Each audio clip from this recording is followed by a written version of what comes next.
Do you guys have questions about what we covered? Anything?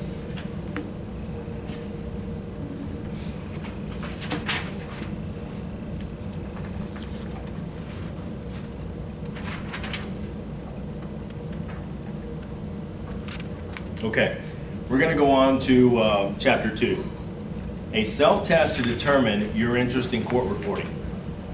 Well, I don't think we're going to spend a whole lot of time on this, because if you need to figure out whether you're interested in court reporting or not, you may need to do some self-examination and figure out some things within yourself.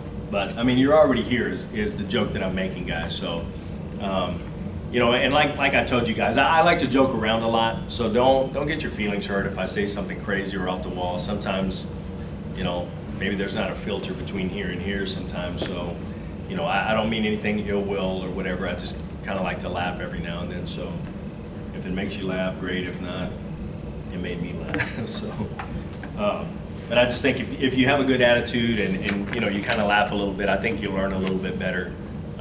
You know, rather than being monotoned and just reading from the book and, you know, blah, blah, blah. And I'm going to tell you, you know, if you guys have questions about stuff, ask. You know, what would you do here? Or you know, where's the craziest place that you've gone and taken a deposition? Or, you know, what's the most money you made in a week? Or anything. I don't really care. I mean, that's what this class is about, is procedures and learning everything about, to me, court reporting and the stuff that you should do, and, you know, experiences from a reporter, a working reporter who's been there and kind of done that. I'm not saying I've done it all, but, you know, I've been in the profession 23 years already, so, you know, a lot happens. So any questions about anything? Not so far. Not so far? All right. So, I've got one. yeah. One of the things that concerns me, especially when I think about maybe going back to my hometown, is that I know a lot of people there. Mm-hmm. And what do you do when, you know, see, my town is so small, like there might be 2 or 3 court reporters. Yeah. And when you know everybody in the family tree, you know, how do you conduct, I mean, do you recuse yourself? Do you tell the judge, you know, this is my 9th cousin, 15th removed? Or, you know, we dated when we were in high school? Yeah. Or, you know, just... And that's a good question. I don't know if you guys were able to hear, those of you that are watching the video or not, but one of the students was talking about going to her hometown, which is very small, and knowing probably everybody there. And you know, there's still, it happens, you know, but that's what we were talking about, being professional. You know, you're a professional. So what you do is your job is to take the record. You're not there to sit there and judge anybody. You're not there to sit there and do anything else other than take that record. In terms of administration, I mean, like if a judge had, say, you know, someone came before me, represented that person in a divorce when, yeah. when the judge was a lawyer, yeah. he would have to, or she would have to recuse. Yeah. Now, does the court reporter have that same level of responsibility, or do you just tell the judge or tell the attorneys and let them make the decision? You kind of do. I mean, like if you're taking a deposition, I've had it before. I mean, where I knew the person that I was taking the deposition of. I mean, and it was in a divorce, in a custody case, where you're not there to cast judgment on them. If you were a judge or an attorney who represented that person, you know, integral parts to this case that could affect the outcome, and that's a little bit different. But I mean, and I just told him, I told both of the attorneys, hey, look, I know this person, I played softball with them, or I met him through a cousin, I met him through an acquaintance, and I know this person. Are you guys okay with me taking the deposition? And 99 times out of 100, they're going to say, yeah. I mean, are you okay with it? Yeah. I mean, my job is to take down what they say. You just want to go on the record, because later on you don't want it to come back and bite you. Yeah, you don't. You know, and you don't want to come back and say, well, you know what, you knew this person, and, you know, did you change some of the testimony in that thing? And I thought that they said this, or, you know, and anything can come back, and, you know, people can say whatever. So you always want to cover yourself and make sure that, you know what, I mean, everything's okay. But your job is not to sit there in judgment of anybody. Your job is to sit there and take an accurate record. So, but yeah, it is good that you tell people, you know, hey, look, I know this person or whatever, and, you know, is it okay with y'all? If not, I mean, I can call the office and have somebody else down here. Most of the time they're like, you know, you're an officer of the court. I mean, you take an oath to do your job, and that's it. And that's your job, is to take down the record. That's it. So most of the time they're okay with it. So it's usually okay. But that is a good question.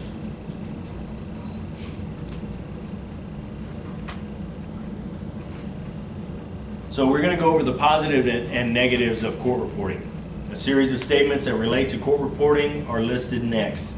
Rate each statement as a positive or negative statement. If a statement bothers you in any way, or if you have the difficulty with the statement, consider it a negative. If you have no problem with the statement, or if it does not bother you in any way, consider it a positive, okay? So, and this is more of a little exercise. Court reporting is a challenging career that will require a great deal of dedication on my part. Absolutely. Absolutely it will.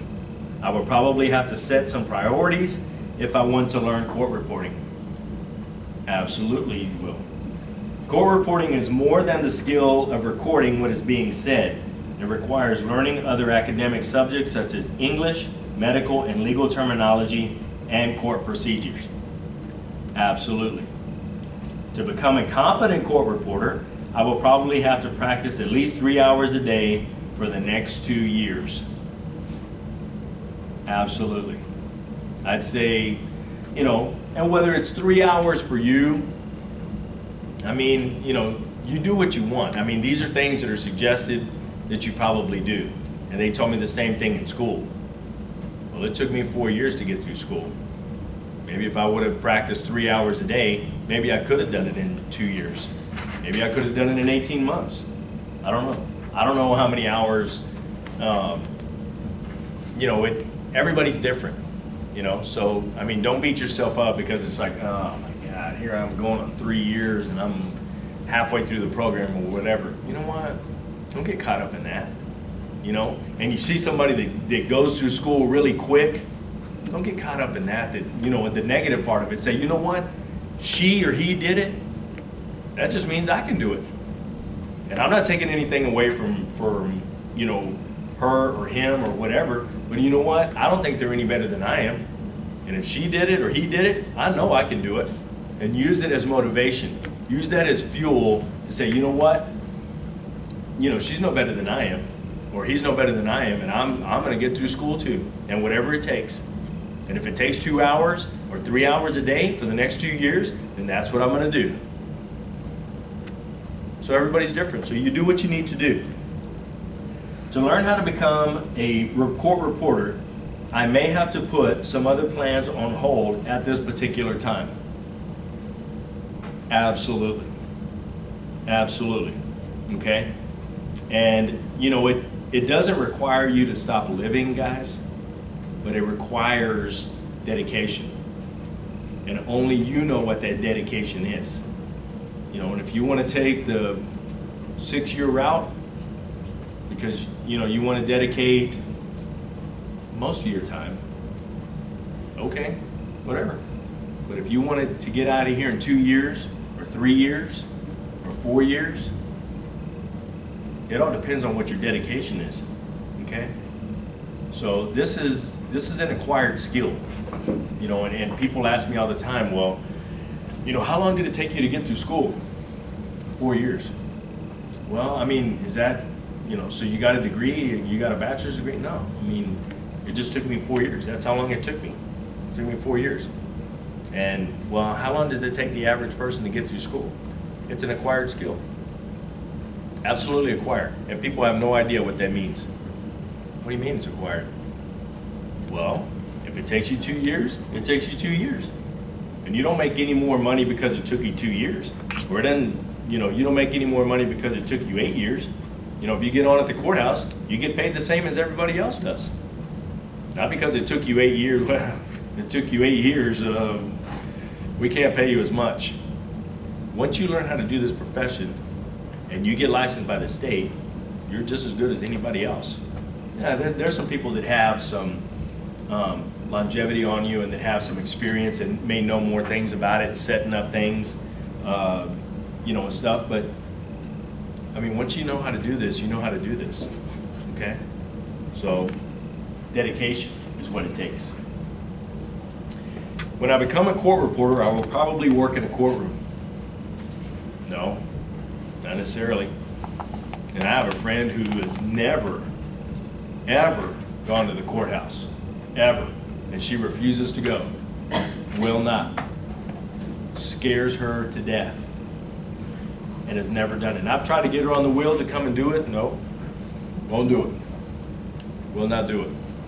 And there's other people that, you know, like myself, I mean, and this is just personal stuff and, you know, whatever, but I mean, God forbid I ever lost my job, I don't know that I'd go back in the freelance field just because I've gotten so used to being down at the courthouse and the structure and, you know, the everyday thing of being there. You know, to me, that's what I love. I love doing that. And I love knowing that I'm going to be there every day and that I work for the same, you know, judge every day. But that's what works for me. Doesn't mean that it's going to work for you, you know, necessarily work for you. Maybe you like that structure of, you know what, I don't want to work today. I want to have that structure or that independence of knowing, you know what, if I don't want to go to work today, then I don't have to. Or you know what, I want to work the next 2 weeks as hard as I can and make the most money that I can, and then I want to take off for a week because I'm going on vacation. And I want to make a ton of money in 2 weeks and then go on vacation and just take off for 2 weeks or a week. Do what you want, you know? When court reporter requires a great deal of accuracy and concentration. Absolutely. Absolutely. And if you don't know that by now, then you may have picked the wrong profession. Court reporters sometimes work under a great deal of pressure and stress. Absolutely. Absolutely. You know, it's, you know, you're taking down stuff that affects people's lives, livelihoods, you know. So, I mean, absolutely, it's very stressful. But it's worth it. It's worth it. To complete a particular job, I may have to work beyond my normal working hours. Absolutely. Absolutely. So you may, you know, like I was telling you earlier, you may go take a deposition, they say, you know what, we need that thing we need it tomorrow. And you just took 150 pages worth of testimony and they need it tomorrow because they, you know, you took it on a Wednesday, they want to review it Thursday because they have a big hearing on Friday. You know what, well, you're going to be working way into, you know, the morning hours or whatever and well into that next day. So you can call your boss and say, hey, keep me off the books because I have a rush job. They need it by tomorrow. And you know what? You work and work and work and work and work and, you know, finally you get it done. You get that job out at noon. You know what? I'm done. I want to go home and just sleep. Well, guess what? You can't because, you know, they took you off the books or whatever. So you have that luxury of being able to do that. So as a freelance reporter, I may be required to keep an account of all my expenses and pay self-employment taxes on my income. Absolutely. Absolutely.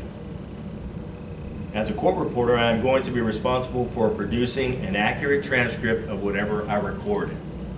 If you don't know that by now, you may want to do that self-test because that's a whole reason you're here. I will be responsible for making sure that the transcript is delivered on time. Absolutely. You know, when these guys say noon, you should be 11. You know what I'm saying? You don't want to be that, oh man, you're screeching your car into their parking lot, you know, trying to get that thing there and you're there at 12:05. You know, sometimes it happens. I mean, you know, sometimes they want ridiculous things.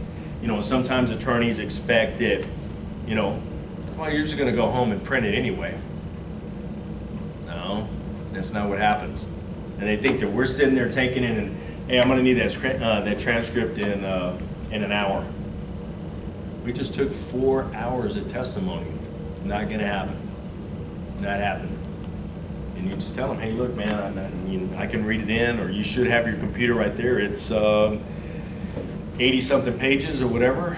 It's probably going to take me, 5 hours to do it, 6 hours to do it, or half a day to do it, or a day to do it. I mean, you just tell them, hey, look, I mean, it's not possible. This is when I'm going to be able to have it done. I mean, and I can work as hard as I can. Maybe you'll have it a little bit sooner, but I mean, this is what we're looking at, okay? I will be responsible for the accuracy of the entire record. Absolutely. That's what your job is. Occasionally, I will have to ask a witness to speak up or ask a lawyer to repeat what was said. Absolutely. You are the keeper of that record. You're responsible for that record. So if you didn't hear something or people are talking over one another, it's your responsibility to stop them and say, whoa, whoa, whoa, guys, slow down, repeat it, speak up. What did you say? Did you say Hackberry or Huckleberry Street? And you're responsible for that, so be real careful about that. And you are in control, so if you're not getting it, you need to let them know that you're not. Some of the testimony that I will be required to record may be very graphic in nature. Absolutely. You'll be taking murders, you'll be taking rapes, you'll be taking sexual abuse of a kid, any of a number of things. I mean, there's all kinds of stuff, guys. A car accident that killed somebody, and they may have exhibits of the dead body. Someone who was killed in a gang-related or drug-related shooting or whatever, and they have pictures of the body and stuff like that. I mean, you deal with all kinds of stuff. So, yeah, absolutely.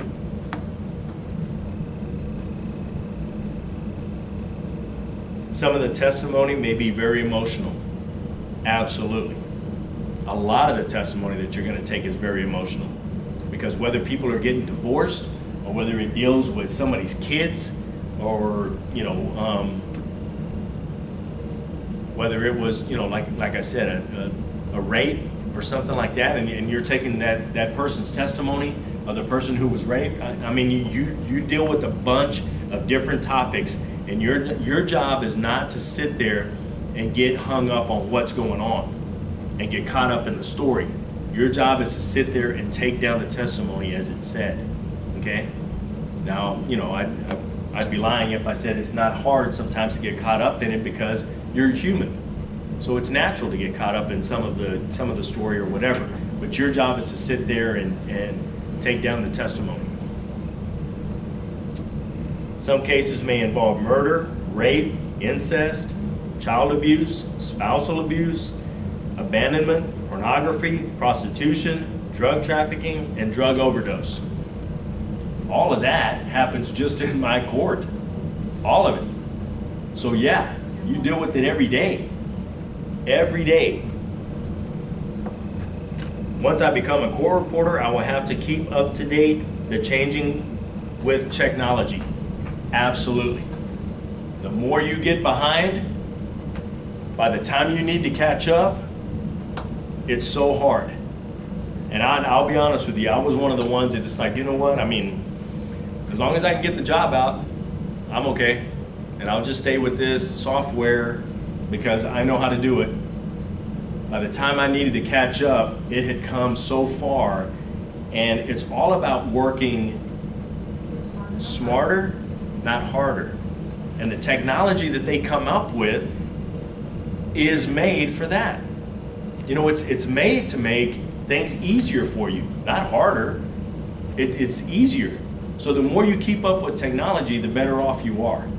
But, if you want to stay a dinosaur and just stay in your little shell and, keep up, because it's easier for you and, you don't want to get caught up in it, then, I mean, it's up to you.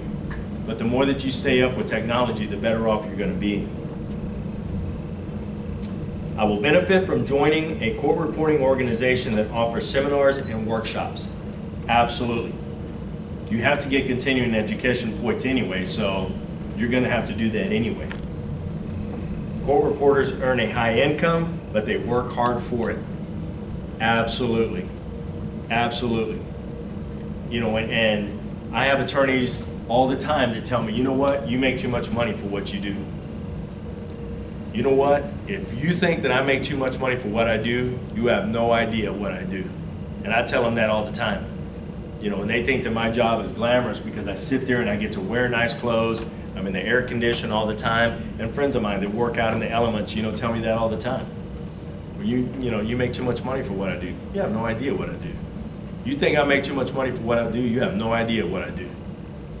We work hard for the money that we make. And we make the money that we do because we do work hard. And we do something that not everybody can do. So that's why we make the money that we do. So don't ever let anyone tell you that. And you'll know by the time you get out of school, you know what? I'm worth every penny of what I make. Every, okay?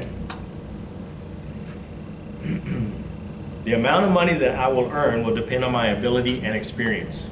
Absolutely. Absolutely. You know, and that's why I tell you guys, you know, once you guys get out, you're going to be able to do, you should be able to crank out a transcript, no problem. Now, whether it's in the form that the person wants you to get it out in, it may not be in that form. You know, you may have to tweak things a little bit, but for the most part, you're going to know how to get something out.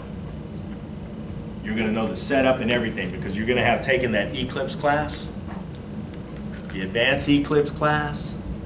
You're going to have taken that. And I'm going to show you exactly how to get out a transcript so you're going to know exactly how to do it. Okay? So there's 3 parts to the Eclipse then? Two. Two.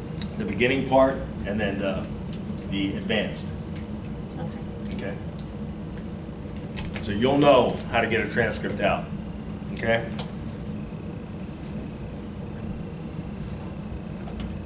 Beginning reporters usually start at the bottom of the income ladder and climb up after years of gaining experience. Absolutely. I mean, it's like anything. You're not going to come out making $100,000 unless you get on at the courthouse. You know, if you're lucky enough to get on at the courthouse, I mean, that's pretty close to what we make, you know? And, but the chances of you getting on right out of school, probably not super high, just because they like people that have experience or whatever, but I'm not saying that you haven't. One of the girls that I graduated with, actually she got out before I did, she was probably in 90 or 91, got her first job was court and started making that kind of money. You know, back then in 90, 91, I think it was like 60-something thousand. You know, and I'll tell you guys, you know, and not to brag or whatever, but I mean, you can go online and check.